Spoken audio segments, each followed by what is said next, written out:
All right, folks, today we've got a story that'll make your blood run cold and give you goosebumps, like you just watched a YouTube video about worms crawling out of dead wasps.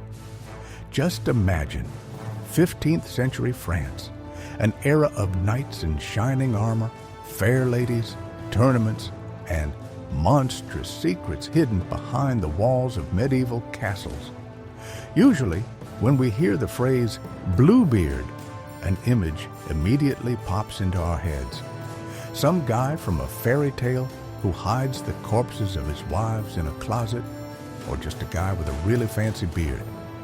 But what if I told you that Bluebeard isn't just a fairy tale character, but a real historical figure, and his story is so dark and bloody that even the most notorious Hollywood psychopaths nervously take a back seat.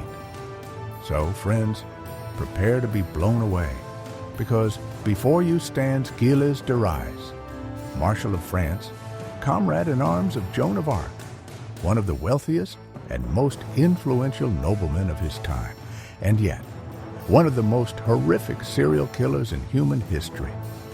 Yes, you heard that right, Marshal, and killer at the same time. Sounds like the setup for a cool horror movie, doesn't it? So who was he, this mysterious knight who went from war hero to a monster whose name has instilled terror for 6 centuries? Let's dive into his biography to understand how it came to be that a man celebrated for his bravery and valor could be capable of such atrocities. Let's start from the very beginning, because, as we know, we all come from childhood, and sometimes that's where the roots of our darkest sides lie. Gilles de Rais was born in 1405 into a noble and very wealthy family. Imagine, he was the heir to 2 of the most powerful clans in Brittany and Poitou. He had everything one could dream of: money, land, castles, connections. Practically a golden boy of the Middle Ages, for whom any door opened with a snap of his fingers. His childhood, unlike that of fairy tale princes, was quite harsh. His parents died early, and Gilles was raised by his grandfather, Jean de Craon, a serious man, with a firm grip and, as they like to say, a strong character. He was the one who oversaw his education, instilling in his nephew the fundamentals of knighthood, tactics, and strategy. In short, he prepared him to be a true warrior, as the heir of such a lineage should be. And it must be said, his grandfather did an excellent job. Young Gilles displayed extraordinary abilities. He was intelligent, ambitious, and most importantly, incredibly brave. He quickly adapted to military life, and by the age of 20, he had become one of the most prominent French commanders in the 100 Years' War. It was then that Gilles de Rais's path crossed with the destiny of one of the most iconic figures in French history, Joan of Arc. You know Joan, don't you? The Maid of Orleans, who lifted the spirits of the French troops, inspired them to heroic deeds, and literally turned the tide of the war. Well, Gilles de Rais was her closest associate, her right-hand man, her bodyguard, if you will. He fought alongside her in the siege of Orleans, participated in Charles VII's coronation in Reims, and stood shoulder to shoulder with Joan in many battles. Imagine this. Here he is, the future monster, and here she is, the saint. This duo is a plot straight out of a Hollywood blockbuster, where the main character, who is destined to become a villain, first saves the world with a prophetess. In short, there was no one who had been bestowed with greater honor and glory than Gilles de Rais in those years. He was literally at the zenith of his heroic career. But what happened next? How did it come to pass that a war hero, a knight without fear and beyond reproach, transformed into a cold-blooded child murderer? For that was the accusation leveled against him many years later. After Joan of Arc's tragic death, when she was burned at the stake, Gilles de Rais, like many, suffered a heavy loss. It is believed that this event severely broke his psyche. He lost interest in war and state affairs, and his military career, in essence, ended. Gilles returned to his wealthy estates and plunged headfirst into, well, let's say, strange obsessions. This is where the grim part begins. A few years after Joan's death, Gilles de Rais began to behave. To put it mildly, strangely, he started spending his enormous fortune on utterly insane things. Building castles with secret passages, staging grandiose theatrical performances that resembled orgies more than cultural events. He invested in alchemy, trying to find the philosopher's stone, and turned lead into gold. In short, he went completely wild, and that's an understatement. His financial affairs spiraled out of control at cosmic speed, and he began selling off his lands to cover his debts. And now we approach the most terrifying part. To gain even more money, and according to rumors, acquire power over demons, Gilles de Rais allegedly began to practice black magic. And in those times, as is well known, witchcraft and devil worship were often associated with sacrifices, and not just any sacrifices, but child sacrifices. In 1440, rumors reached the authorities about missing children in the vicinity of Gilles de Rais's castles. Initially, these were just rumors that no one took seriously. Oh, a rich guy, an ex-war hero, yes, he's eccentric. But killing children? No way, that's absurd. But when the number of missing children began to grow exponentially, and local residents started genuinely fearing for their offspring, the authorities could no longer ignore the situation. The Bishop of Nantes, Jean de Malestroit, who was Gilles' feudal lord, began his own investigation, and what he discovered shocked even the most seasoned medieval officials. The investigation uncovered evidence pointing to Gilles de Rais as the primary culprit.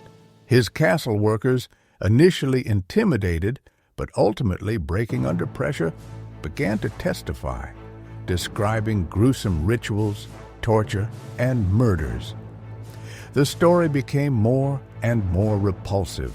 A full-scale investigation was launched, leading to Gilles de Rais's arrest. He was charged on several counts, including kidnapping children, their murder, sodomy, and the practice of black magic. The trial of Marshal Gilles de Rais became a veritable public spectacle, captivating the attention of all of France.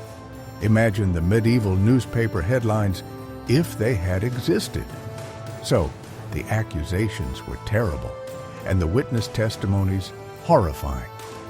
The prosecution asserted that Gilles de Rais, along with his accomplices, kidnapped young boys, and, according to some accounts, girls, from neighboring villages. He then brought them to his castles, where they were subjected to unimaginable torture and sexual abuse, after which they were killed. The number of victims, by various estimates, ranged from 80 to 200 or even more. Just think about it. Hundreds of murdered children. It's unlikely that even for the Middle Ages, this was considered normal. The most astonishing part of this whole story is how Gilles de Rais behaved during the trial. At first, he denied everything, of course, attempting to use his status and influence. But when irrefutable evidence began to be presented against him, and also after threats of excommunication, which at that time was worse than a death sentence, he broke. And this is where it gets interesting. He not only confessed his guilt, but also began meticulously detailing all his atrocities, specifying the number of victims, methods of torture, and even his motives. It was as if he wanted to confess before the entire world to receive absolution through public repentance. He even expressed remorse and begged forgiveness from the victims' families. Gilles de Rais' confession caused a sensation and, of course, led to his conviction. He was found guilty on all counts and sentenced to death by hanging and burning. On October 26, 1440, Gilles de Rais was executed in Nantes at the Barbecue Square before a massive crowd. His body was burned and his ashes scattered. Thus ended the life of a man who traveled a path from national hero to one of history's most repulsive criminals. But is everything so clear-cut? Many historians still debate whether Gilles de Rais was truly guilty of all the atrocities he was accused of. There are several buts that make one ponder. Firstly, Gilles de Rais' trial took place during an extremely tense period. France was just emerging from the 100 Years' War, and Charles VII, newly crowned, was consolidating his power. Gilles de Rais was very wealthy and influential. He owned vast lands and strategically located castles. Couldn't the king simply have used the situation to get rid of an influential feudal lord and confiscate his wealth? After all, by then, Gilles was no longer the esteemed hero. He had retired from affairs, spent money on strange hobbies, and, it seems, was quite eccentric. Secondly, testimonies against Gilles de Rais were obtained under duress and often under threat of torture. Yes, this was the norm at the time, but it doesn't make such testimonies 100% reliable. The main witnesses, his accomplices, were themselves accused of witchcraft and murder, and they were promised clemency for their cooperation. Thirdly, Gilles' strange behavior at the trial. The sharp shift from complete denial to a detailed confession bordering on self-flagellation. Could he have been subjected to intense pressure, promised something, for example, the salvation of his soul, in exchange for a full confession? Or was he simply mentally unstable and experienced a nervous breakdown? Fourthly, the motive, alchemy, black magic. All these were quite popular in the Middle Ages, but mass murders of children for these purposes are beyond comprehensible. Here's the English translation of your text. Of course, there were mentally ill people, but Gilles, it seems, was a competent and charismatic leader in his youth. What could have so drastically broken his psyche? Perhaps the death of Joan of Arc and the subsequent depression? But to descend to such a state, it is precisely these questions that gave rise to conspiracy theories. Some historians believe that Gilles de Rais was a victim of a political conspiracy and his case was fabricated. The goal was to get rid of him, confiscate his property, and discredit his name. After all, following the death of the hero Joan of Arc, her closest comrade, who had become a monster, created a grim contrast that could have been beneficial for legitimizing the new royal power, freed from old ties. But even if Gilles de Rais was a victim of a conspiracy, it doesn't negate the fact that he was strange.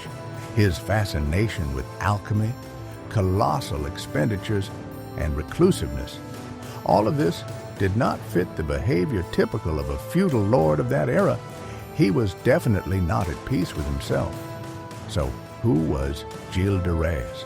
A ruthless monster who used his power to satisfy his darkest inclinations, or a tragic figure, a victim of circumstances and political intrigues?